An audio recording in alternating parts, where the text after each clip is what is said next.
कंचन सिंह, महिला जिला अध्यक्ष हापुड़, AIMIM।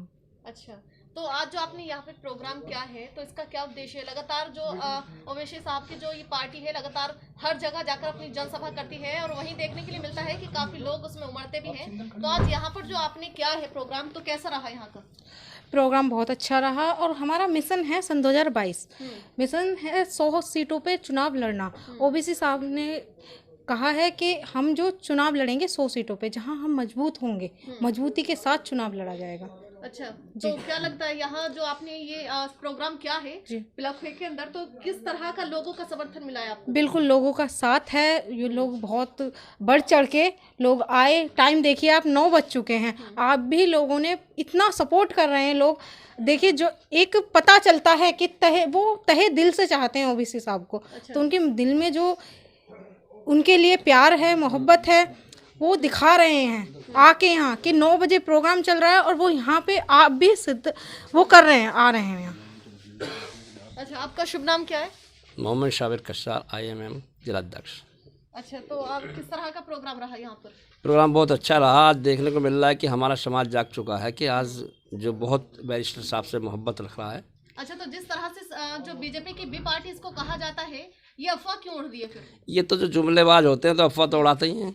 अच्छा, कहा जाता है कि ओवैसी साहब ने जब से कदम रखा है तो जो मुसलमानों की जो वोटें हैं वो तब्दील हो जाएंगी, तो भागों में चली जाएंगी, इंशाल्लाह एक तरफा जाएंगी। आने वाला समय जो 2022 में मजलिस का होगा और मजलिस का झंडा आने वाले समय में लहराएगा। तो किस तरह की तैयारी चल रही है 2022 की? 2022 के लिए हमारा संगठन पूरा अपनी कमर कस चुका है और पूरे तरीके से अपने ज़िले में भी हम मेहनत कर रहे हैं और ज़िलों में भी चल रही है। आज बैरिस्टर साहब के आप देखिए रैलियाँ देखिए कितनी मजबूत होती हैं। तो गठबंधन के लिए किस तरह की तैयारियां? ये तो हमारे राष्ट्रीय अध्यक्ष बताएंगे। अच्छा। गठबंधन के बारे में तो वही बता सकते हैं। लेकिन हाँ, शुभ नाम? आरिफ अली, सचिव AIM उत्तर प्रदेश। अच्छा, तो पिलखुआ में जो आपने ये प्रोग्राम किया है आज, तो किस तरह का लोगों का समर्थन मिला है और आज आपको क्या लगता है कि लोग कितना जो है वोट में तब्दील हो जाएंगे ये सब? देखिए, जितनी भी पब्लिक बैरिस्टर साहब के साथ आ रही है या हमारे साथ आ रही है और ये महसूस होता है उनकी मोहब्बत से। चूँकि आपने देखा होगा मसूरी का प्रोग्राम, भरी बारिश में 2 घंटे खड़े होकर बैरिस्टर साहब को सुनना, वो ये महसूस करता है कि बार बार जो मीडिया कहता है कि बैरिस्टर साहब मुसलमानों की राजनीति करते हैं, तो मैं कह रहा हूँ कि हर समाज में, चाहे वो जाट हो, गुजर हो, ब्राह्मण हो, हर समाज का जो युवा है वो बैरिस्टर साहब से मोहब्बत करता है और बैरिस्टर साहब की वोट में तब्दील हो चुका है। अच्छा, तो जिस तरह से कहा जाता है कि जो ओवैसी साहब है मुसलमानों को आगे लेके चलेंगे, अभी जब बीजेपी की बात आते हैं तो वहाँ साफ देखने को मिलता है कि वो हिंदुओं को लेके आगे चलते हैं। तो क्या होगा, जातिवाद हो जाएगा क्या देश के अंदर? देखिए, जातिवाद तो बीजेपी पैदा कर ही रही है।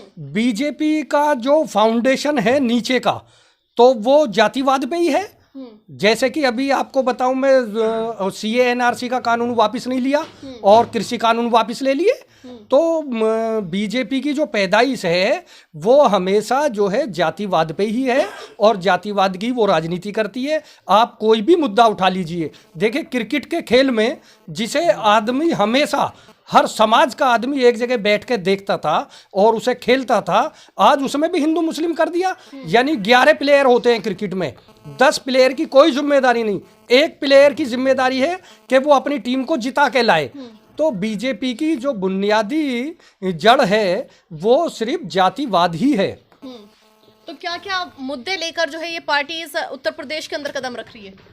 हमारी पार्टी जो है सर्व समाज की पार्टी है, सारों समाज को लेकर चलेगी। जो शोषित वंचित समाज है, दबा कुचला है, उन सब के मुद्दे उठाएगी हमारी पार्टी। आपका शुभ नाम क्या है? मेरा शुभ नाम रिजवान अहमद है। अच्छा, प्रत्याशी आप? हाँ, मैं भी जो है दावेदारी कर रहा हूँ AIM से, धौलाने विधानसभा से। किस तरह का सपोर्ट देखने को मिल रहा है लोगों का? लोगों का उत्साह है, लोग हमारी तरफ जो आ रहे हैं। जैसे हमारी जो है पार्टी उत्तर प्रदेश में लड़ रही है तो बहुत मजबूती के साथ लड़ेगी। बहुत सारे लोग, हर समाज के लोग जो है हमसे जुड़ रहे हैं इस टाइम।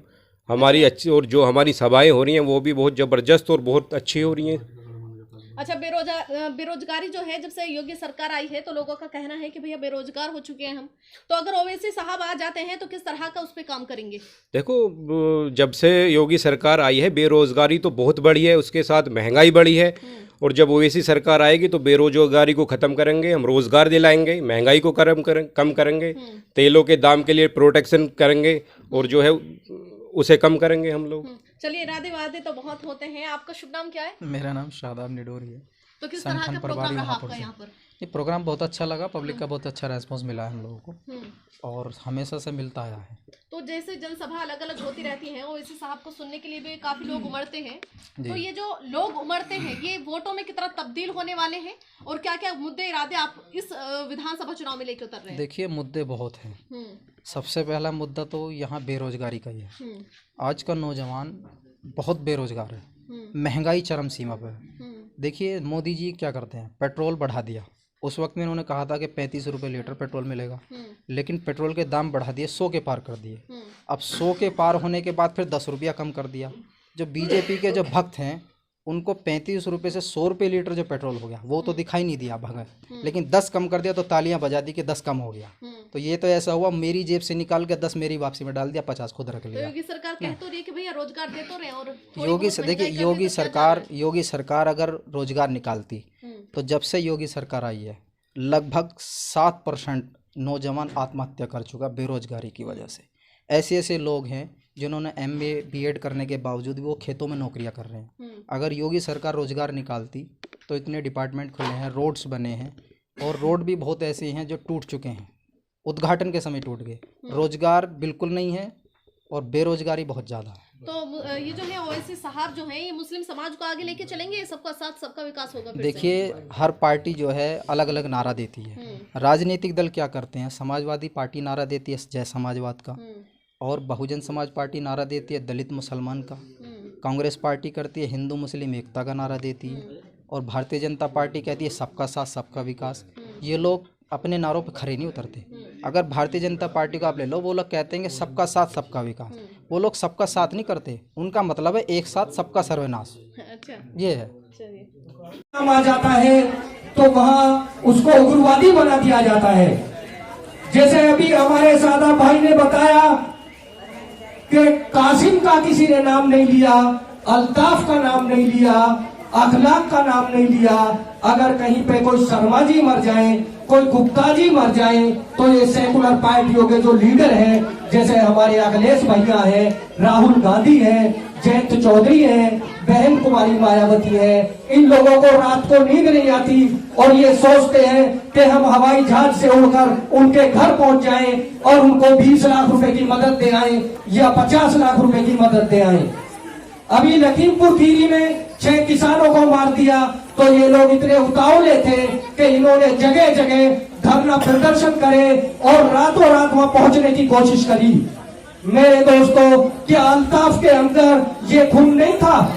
क्या इन लोगों को अल्ताफ के घर नहीं जाना चाहिए था? अभी तकरीबन 3 या 4 साल पहले पिलखवे के अंदर कासिम को मार दिया गया, जो बराबर के गांव बझेड़े में मारा था। क्या उसके घर नहीं आना चाहिए था इन नेताओं को? ये नेता सिर्फ हिंदुओं के घर क्यों जाते हैं, मुसलमानों के घर क्यों नहीं आते? ये बात आपको सोचना पड़ेगा। क्या मुसलमान का खून अलग है और हिंदू का खून अलग है? आप लोग अभी इस फर्क को नहीं समझ पाए। अभी माननीय प्रधानमंत्री जी ने 3 काले कानून, कृषि कानून जो थे उनको वापस लिया है। तो मेरे दोस्तों, ये इस देश के साथ दोगलापन है। जो धरना हमारे किसान भाई दे रहे थे, उसी धरने को हमारे मुसलमान भाइयों ने भी दिया था शाहीन बाग में। आपकी नहीं सुनी गई, लेकिन किसान भाइयों की सुनी। जिस संसद में ये कानून बना था, उसी संसद में CA और NRC को बनाने की बात चल रही थी। मेरे दोस्तों, कल जिस संसद में इसे वापस लेने की बात की गई है, क्या उन संसद में CA और NRC का कानून वापस नहीं हो सकता? बताइए आप लोग। लेकिन दिक्कत यह है कि CA और NRC मुसलमान के लिए बनाई गई है। कृषि कानून जो थे वो हिंदू, जाट, गुजर, यादव सबके लिए थे। तो हमें सोचना पड़ेगा, क्या माननीय प्रधानमंत्री जी इन CA और NRC के कानून को वापस नहीं कर सकते थे? लेकिन मेरे दोस्तों, वो मुसलमानों के कानून है, उन्हें ये लोग वापस नहीं करेंगे। आपको ये चीज समझनी होगी। आपको बार बार बहकाया जा रहा है कि मुलायम सिंह हमारे मसीहा है, आजम खां हमारे मसीहा है। जेल जाने से पहले आजम खां की स्पीच सुनिए आप। समाजवादी के मंच से खड़े होके आजम खान ने ये कहा था कि हमारे मसीहा भी आप हो और हमारे कातिल भी आप हो। उन्हें ये महसूस हो गया था कि तुम्हारा सौदा कर दिया गया है। मेरे दोस्तों, इसी समाजवादी के मुलायम सिंह और अखिलेश यादव ने मिलकर आजम खां जी का सौदा बीजेपी से किया। आजम खां के फोटो हटा दिए गए और आप लोग आज से आइंदा गौर करना, आज वो अपने मंच पे किसी मुसलमान को बिठाना अच्छा नहीं समझते। मुसलमानों को मंच से उतारा जाता है। आप एक कब्रिस्तानों की बाउंड्री में खुश हो गए। जो हमारे मुस्लिम भाई समाजवादी पार्टी में है कि आपका भाई किसी की जमीन पे कब्जा नहीं करेगा। मजलिस का सिपाही जिसे आप मजलिस से विधायक बना के भेजोगे, वो आपको आपका हक दिलाने का काम करेगा, किसी की जमीन कब्जाने का काम नहीं करेगा। एक चीज और बताना चाहता हूँ आपको, हमारी बहन कंचन जी बैठी हुई है यहाँ पे, महिला जिलाध्यक्ष है हापुड़ की। मेरे दोस्तों, आपको इनको दाद देनी चाहिए। 15-16 घंटे रेगुलर अपने समाज में और आपके समाज में काम करती है। आपको इनसे एक जज्बा पैदा करना चाहिए, क्योंकि आप तो मुसलमान हो, आप मुसलमान के लिए काम कर रहे हो, आपका कोई एहसान नहीं है। लेकिन अगर दूसरे समाज का आदमी आपके समाज के लिए अपनी नींद हराम कर रहा है, अपना आराम छोड़ रहा है, तो मेरे दोस्तों, हमें ऐसे आदमी को सिर माथे पे बैठाना चाहिए। आपको सबक लेना चाहिए ऐसे आदमियों से कि रात के 9 बज रहे हैं और ये बहन हमारे बीच में बैठी है। आपको सबक लेना चाहिए। आपकी गौरव फिक्र लेके ये दर जा रही है। इन्हें क्या लालच है? सिर्फ आपसे मोहब्बत है।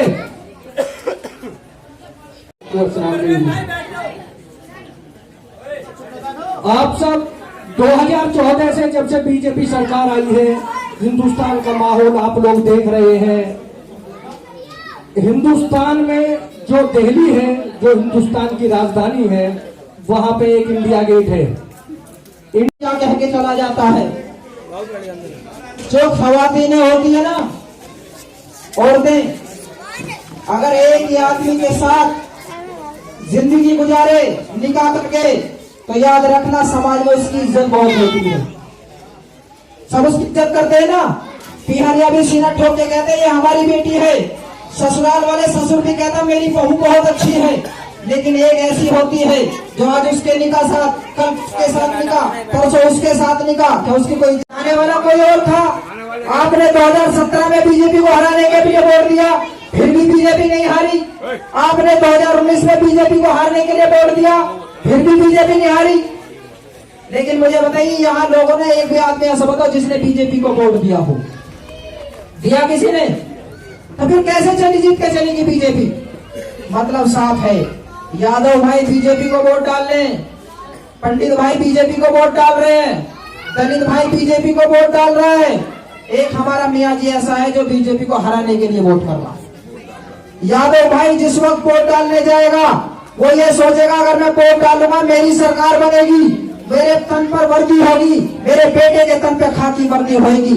दलित भाई वोट डालेगा बहन कुमारी मायावती जी को, उसे पता है कि अगर मैं बसपा को वोट दूंगा, हाथी पर निशान बटन दबाऊंगा, तो मेरे बेटे को नौकरी मिलेगी, मेरे मकान बनेंगे, खेत में काम होगा।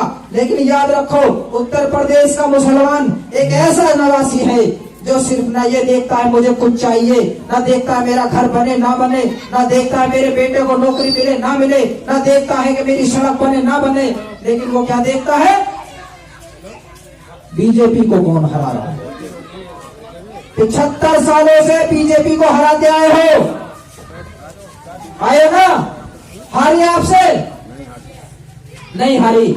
मतलब साफ है, क्योंकि आप लोग देवबंदी शिया सुन्नी कभी बरेलवी में बट गए, अपने अपने मकसदों से इसीलिए हट गए। और सैकड़ों खुदा है जिनके, वो एक जगह खड़े हैं, मगर एक खुदा वाले आज बिखरे हुए पड़े हैं। बिखरे हुए पड़े हैं क्यों? मेरे तक हमारा कुछ हुआ, वो गाड़ी चलेगी, तीसरी आ गई। कांग्रेस पार्टी का चुनाव निशान पंजा, पंजे वाले खाने का बटन दबाइए, सलमान खुर्शीद को जिताइए, सोनिया गांधी जी के हाथों को मजबूत कीजिए। आपका कुछ हुआ उसमें? अब आपके बीच में एक गाड़ी और आएगी जो ऐलान करेगी ऑल इंडिया मजलिस इत्तेहादुल मुस्लिमीन का चुनाव निशान पतंग। पतंग वाले खाने का बटन दबाकर यहाँ से मजलिस के कैंडिडेट को जिताकर असदुद्दीन ओवैसी के हाथों को मजबूत करो, अपने मुस्तकबिल को आबाद करो। कौन सी गाड़ी चाहिए बताइए? हाथ किसके मजबूत होंगे? ओवैसी के मजबूत होंगे ना। और ओवैसी कौन है? आपका भाई। तो मजबूत हाथ किसके हुए? आपके हुए ना। अपने हाथ को मजबूत करोगे, याद रखना उसी हाथ के नीचे तुम्हारे जान माल इज्जत आबरू की हिफाजत हो। यही है ना। कांग्रेस पार्टी ने दूल्हा बनाया राहुल गांधी को। पंडित भाई उसकी बारात में जाते, सब जाते हैं।